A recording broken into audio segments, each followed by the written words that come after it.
साथियों, जैसा कि आप लोग क्लास 12th का यानी कि इंटर का फाइनल एग्जाम 2025 में देने जा रहे हो, तो यह वीडियो आपके लिए काफ़ी इंपॉर्टेंट होने वाला है। क्योंकि प्यारे बच्चों, आप लोग क्लास 12th का जो फाइनल एग्जाम 2025 में दे रहे हो, इसके लिए हम लोग जो है ना ज्योग्राफी यानी कि भूगोल का क्वेश्चन लेकर के आए। प्यारे बच्चों, इस वीडियो में हम लोग जो है ना लगभग जो भी आपके एग्जाम के लिए इंपॉर्टेंट क्वेश्चन है यानी सब्जेक्टिव क्वेश्चन जितना भी आपके एग्जाम की दृष्टि से महत्वपूर्ण है उसे हम लोग देखेंगे। तो आप इसे जरूर याद कर लेना बच्चों, पेन कलम निकाल करके इसे लिख लेना, क्योंकि एग्जाम नज़दीक है। अभी आपको वही क्वेश्चन पढ़ना है जो आपके एग्जाम में 100% टकराए। तो हम जो भी क्लास करवा रहे हैं प्यारे बच्चों, रात में 8 बजे डेली आपका इसी चैनल पे चल रहा है, हम उसमें सिर्फ इंपॉर्टेंट ही करवा रहे हैं, ठीक है।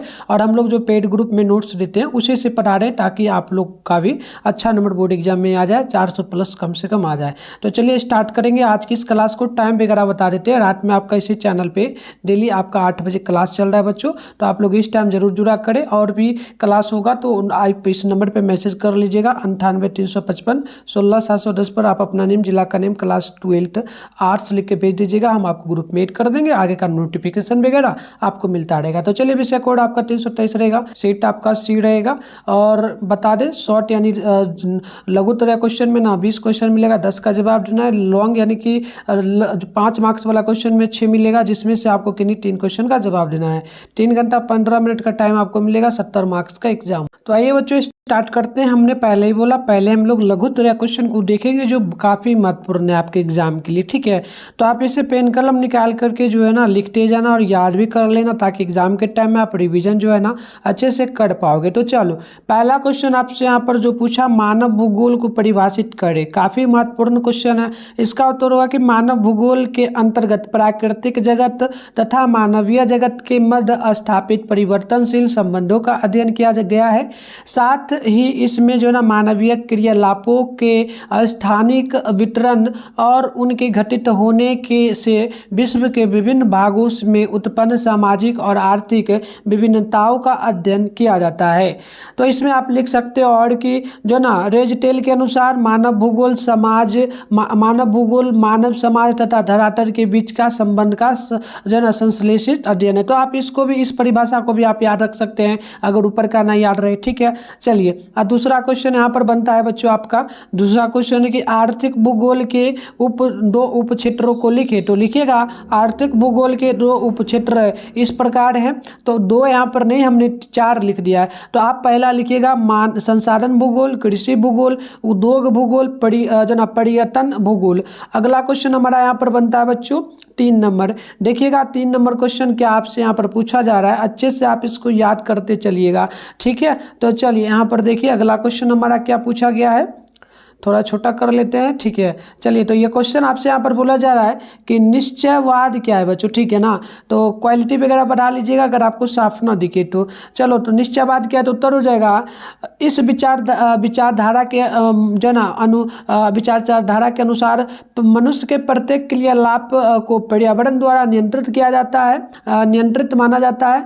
मानव को एक निष्क्रिय कारक माना है। देखिए, जो पर्यावरण कारकों से प्रभावित होता है, इस विचारधारा के मानने वाले मानव के आचरण, निर्णय क्षमता, कार्य कुशलता तथा जीवन पद्धति आदि को भी पर्यावरण भौतिक कारकों द्वारा प्रभावित मानते हैं। इस विचारधारा के अनुसार प्राकृतिक पर्यावरण सर्व प्रमुख है, जो मानव के सारे क्रियाकलापों को नियंत्रित करता है। मानव प्राकृतिक वातावरण के साथ पूर्णता दास जो न रूप में कार्य करता है। अगला क्वेश्चन हमारा है कि साम्यवाद जो है ना, साम्यवाद क्या है। तो देखिए, साम्यवाद की विचारधारा का सर्वप्रथम प्रतिपादन फ्रांसीसी इतिहासकार लुसियन फेब्रे ने अपनी पुस्तक जो है ना जियोग्राफिकल इंट्रोडक्शन ऑफ जो है ना टू हिस्ट्री में सन 1925 में किया। इस विचारधारा के अनुसार मनुष्य अपने पर्यावरण में परिवर्तन करने में समर्थ है। वह प्रतिकूलन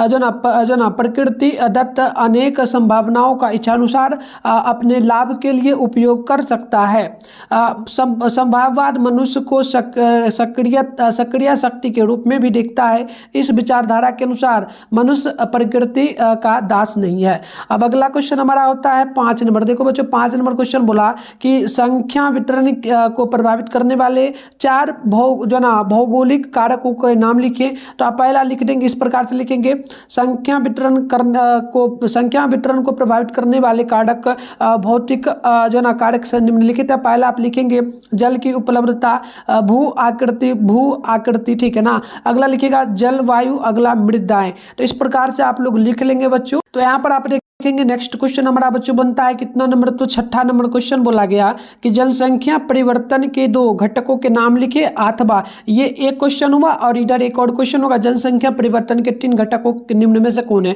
तो प्यारे बच्चों कोई भी क्वेश्चन पूछे, दोनों टाइप से पूछे ना, तो एक ही आंसर होगा। जनसंख्या परिवर्तन के 3 घटक है, पहला जन्म दर और दूसरा मृत्यु दर, तीसरा प्रवास। तो इस प्रकार से लिखेंगे। अगला क्वेश्चन बनता है 7 नंबर की जन्म दर तथा मृत्यु दर में अंतर स्पष्ट करें। तो लिखेगा जन्म दर तथा मृत्यु दर में अंतर। आप इस प्रकार से लिख सकते हैं, जन्म दर यानी बर्थ रेट और मृत्यु दर यानी कि डेथ रेट। तो लिखेंगे जन्म दर में कि एक वर्ष में जनसंख्या के प्रति 1000 व्यक्तियों पर किसी देश में जन्मे जीवित बच्चों की संख्या को जन्म दर कहते हैं। मृत्यु दर में लिखिएगा जनसंख्या के प्रति 1000 व्यक्तियों पर किसी देश का क्षेत्र में मरने वाले लोगों की संख्या को मृत्यु दर कहेंगे। अगला क्वेश्चन 8 नंबर बनता है कि जनसंख्या वितरण के कारकों के नाम लिखें। अथवा दो क्वेश्चन बनता है बच्चों, ध्यानपूर्वक देखना। एक क्वेश्चन यहाँ से यहाँ तक बन गया और अगला क्वेश्चन आपका बनता है कि जनसंख्या वितरण के कौन कौन से कारक है। तो दोनों क्वेश्चन का प्रॉपर एक ही आंसर होगा। तो आंसर होगा कि जनसंख्या वितरण तथा घनत्व को प्रभावित करने वाले कारक को निम्नलिखित में से 3 वर्गों में रखा जाता है।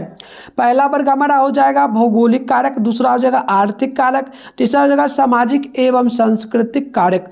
अगला क्वेश्चन आप 9वां नंबर को देखेंगे ना बच्चों, तो आपसे पूछा गया 9वां नंबर कि जनसंख्या की धनात्मक वृद्धि तथा जनसंख्या की ऋणात्मक वृद्धि से क्या समझते हैं। तो देखो जनसंख्या की धनात्मक वृद्धि तब होती है जब 2 समय अंतरालों के बीच जन्म दर मृत्यु दर से अधिक हो, यानी कि जन्म दर से ज्यादा क्या हो, मरने वाले की संख्या हो, या अन्य देशों में लोग अस्थायी रूप से उस देश के में प्रवास कर जाए। तो इस प्रकार से इसका कंप्लीट आंसर होगा। एंड इसके अलावा और भी लिख सकते हो, इसमें वो उतना ही आप लिखोगे। इसके अलावा आप अगर याद रख सकते हो तो इसको भी याद रखना आप लोग कि यदि 2 समय अंतराल के बीच जनसंख्या कम हो जाए तो उसे जनसंख्या की ऋणात्मक वृद्धि कहते हैं। तब यह होती है जब जन्म दर मृत्यु दर से कम हो जाए, यानी कि जितना जो जन्म ले रहा है उससे ज्यादा क्या हो, मृत्यु दर हो जाए, अथवा लोग जो ना अन्य देशों में प्रवास कर जाए। अगला क्वेश्चन आप देखेंगे ना 10वां नंबर बोला कि जनसंख्या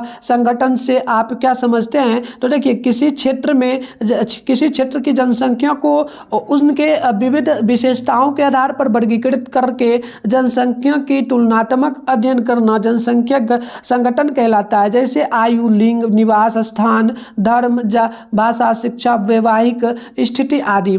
अगला क्वेश्चन होगा 11 नंबर कि लिंग अनुपात शब्द की परिभाषा दीजिए। तो देखिए किसी देश समूह में स्त्रियों तथा पुरुषों की संख्या के मध्य मिलने वाले अनुपात को लिंग अनुपात कहा जाता है। इसके अंतर्गत प्रति 1000 पुरुषों की संख्या पर स्त्रियों की संख्या की गणना की जाती है।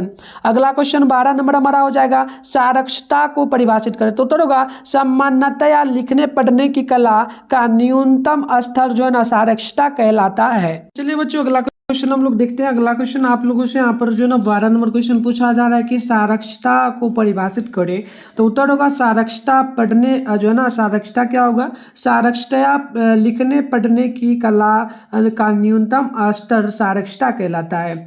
अगला क्वेश्चन यहाँ पर 13 है कि आयु संरचना का महत्व क्या है। तो देखिए कुल जनसंख्या में विभिन्न आयु वर्गों की जनसंख्या को मिलने वाला अनुपात आयु संरचना कहलाता है। सामान्यतः या किसी देश या प्रदेश की जनसंख्या को 3 वर्गों में विभक्त किया जाता है। पहला लिखिएगा बाल आयु जो कि 0 वर्ष से लेकर के 14 वर्ष तक होता है। दूसरा हो जाएगा प्रौढ़ आयु जो कि ये 15 वर्ष से लेकर के 59 वर्ष तक होता है। और तीसरा होता है वृद्ध आयु वर्ग यानी 60 वर्ष या उससे अधिक वर्ष वृद्धा लोग हो जाते हैं वृद्ध। ठीक है, चलिए अगला क्वेश्चन हमारा होता है 14 नंबर की लिंग संरचना से आप क्या समझते हैं। तो उत्तर होगा किसी भी क्षेत्र की जनसंख्या में विभिन्न आयु वर्गों के स्त्रियों तथा पुरुषों का निवास होता है। पुरुषों एवं स्त्रियों की संख्या के अनुपात को लिंगानुपात कहते हैं। किसी क्षेत्र में लिंग अनुपात का आदर्श स्थिति तब माना जाता है जब स्त्री एवं पुरुष का अनुपात 1:1 हो यानी बराबर हो, यानी कि लिंगानुपात बराबर स्त्रियों की, इस प्रकार से लिखेंगे फॉर्मूला, लिंगानुपात बराबर स्त्रियों की संख्या बटे पुरुषों की संख्या गुने 100, इस प्रकार से होगा। चलिए अगला क्वेश्चन हम लोग 15 नंबर को देखेंगे।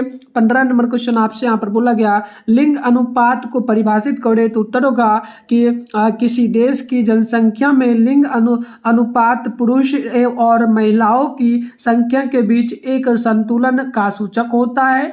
यह प्रति 1000 स्त्रियों पर पुरुषों पर स्त्रियों की संख्या के रूप में मापा जाता है। इसके लिए न्यूनतम सूत्र होता है। सूत्र क्या होगा? सूत्र हो जाएगा लिंगानुपाती बराबर स्त्रियों की संख्या बटे पुरुषों की संख्या गुने 100।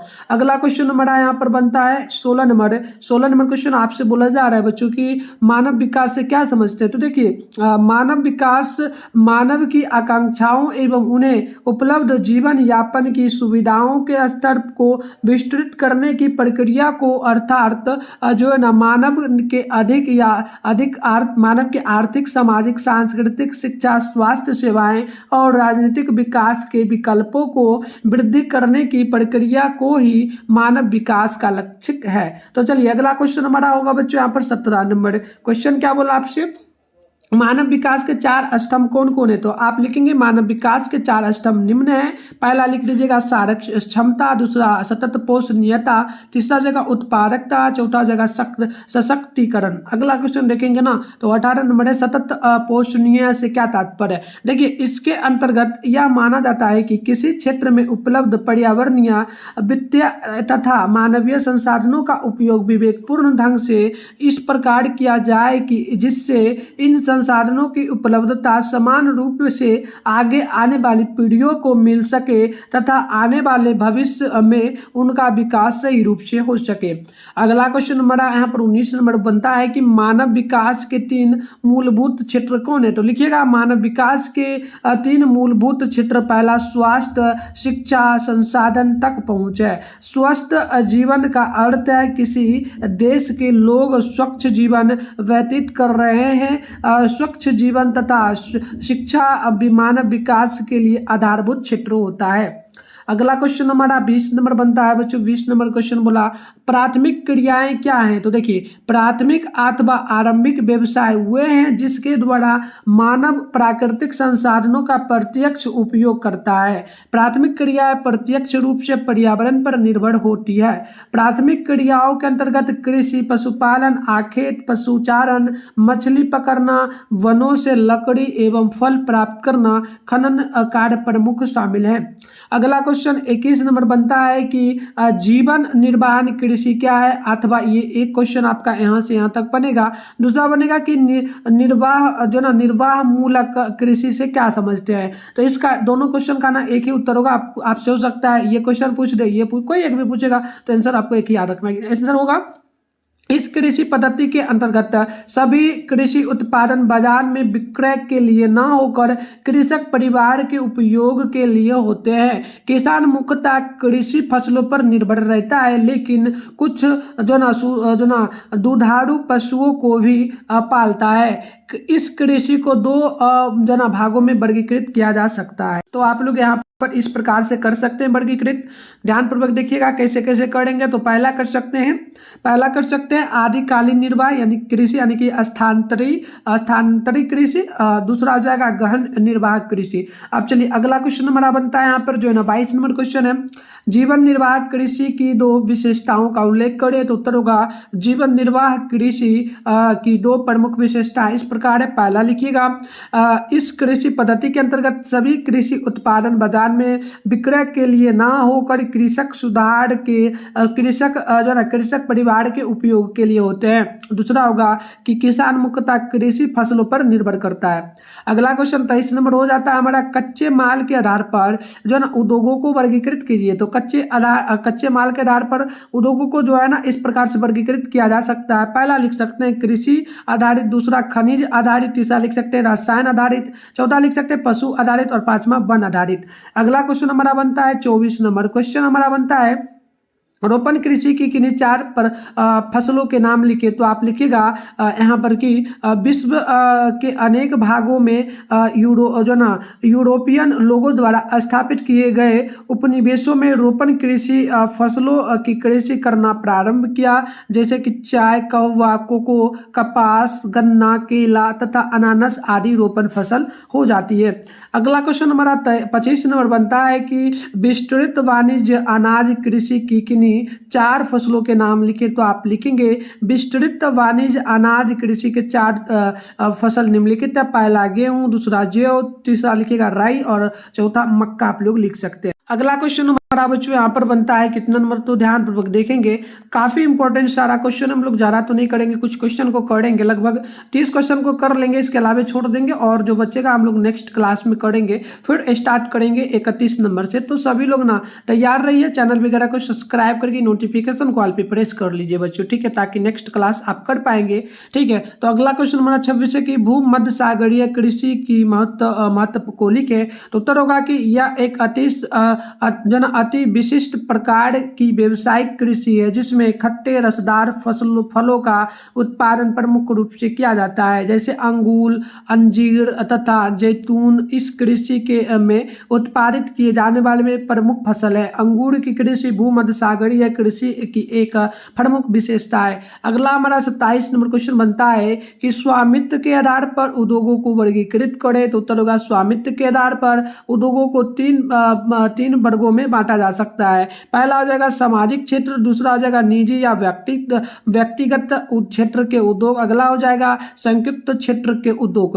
अगला क्वेश्चन आप देखेंगे 28 नंबर, आपसे यहाँ पर बोला जा रहा है बच्चों 28 नंबर क्वेश्चन होगा। यह क्वेश्चन आपसे बोला क्या गया कि आकार के आधार पर उद्योगों को कितने वर्गों में विभक्त किया जाता है। तो देखो आकार के आधार पर उद्योगों को 3 वर्गों में विभाजित किया गया है। पहला हो जाएगा कुटीर या गृह उद्योग, लघु या छोटे पैमाने के उद्योग, तीसरा हो जाएगा बृहद या फिर बड़े पैमाने के उद्योग। अब हमारा अगला क्वेश्चन बनता है यहाँ पर 29 नंबर। तो 29 नंबर क्वेश्चन हमारा बनेगा बच्चों क्या, तो ध्यानपूर्वक देखेंगे आप लोग, ठीक है। चलिए 29 नंबर देखिए। देखिए 29 नंबर क्वेश्चन हमसे पूछा क्या गया है कि बताइएगा कुटीर उद्योग को परिभाषित कीजिए। ये पहला क्वेश्चन आपका बन गया। अगला बनेगा कुटीर उद्योग एवं लघु उद्योग में अंतर स्पष्ट करें। तो दोनों क्वेश्चन का आप एक ही आंसर लिख सकते हो, क्योंकि आप इस टाइप से पूरा का पूरा दे दोगे, ये परिभाषा बन जाएगा, सारा सेट कर दोगे। तो चलो यहाँ पर देखो कुटीर एवं लघु उद्योग में अंतर इस प्रकार से होगा। पहला लिख सकते हो, इधर कुटीर उद्योग दोगे, इधर लघु उद्योग दोगे, और पहला पॉइंट लिखोगे कुटीर उद्योग में कि कुटीर उद्योग मुख्यतः परिवार के सदस्यों के सहयोग से चलाए जाते हैं। लघु उद्योग में लिखेगा लघु उद्योग सामान्यतः श्रमिक कार्य से करते हैं। कुटीर उद्योग में दूसरा पॉइंट होगा कुटीर उद्योगों में मानव के हाथों से प्रयोग होता है। लघु उद्योग में लिखेगा लघु उद्योगों में उत्पादन मशीनों द्वारा होता है। देखिए कुटीर उद्योगों में स्थानीय मांग की पूर्ति की दृष्टि से परंपरागत वस्तुओं का उत्पादन होता है। लघु उद्योग में वस्तुओं का उत्पादन एक बड़े क्षेत्र की मांग को पूरा करता है। अगला हो जाएगा कुटीर उद्योग में कच्चे माल की आपूर्ति सामान्यतः स्थानीय स्तर पर की जाती है। कुटीर उद्योग में लघु उद्योग में होगा कि लघु उद्योग में कच्चे माल की आपूर्ति बाहर से आयात माल द्वारा होता है।